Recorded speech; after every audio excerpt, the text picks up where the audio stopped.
Herkese merhaba arkadaşlar, kanalımıza hoş geldiniz. Afra Saraçoğlu yıllar sonra babasıyla buluştu. Başarılı oyuncu Afra Saraçoğlu uzun yıllar sonra babası Uğur Saraçoğlu ile barışık ilişkilerini yeniden kurdu.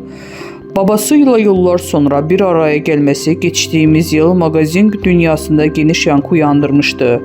Uzun bir süre babasız büyüyen Afra Saraçoğlu eski kırgınlıkları geride bırakarak babasıyla buluştu. Afra Saraçoğlu, "Annemle babam ben küçükken ayrıldılar. Babamla 2 kez görüştüm ama sonrasında bir daha hiç haber alamadım. Artık onunla görüşemem. Çünkü üzerimde hiçbir emeği yok. Babasız büyümeyin en iyisini ben bilirim." Bu açıklamalardan sonra Saraçoğlu'nun babasıyla olan uzak ilişkisini gözler önüne sermişti.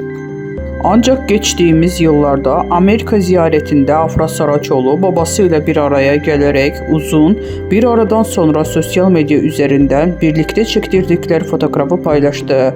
Bu barışma takipçileri tarafından olumlu bir şekilde karşılanmıştı.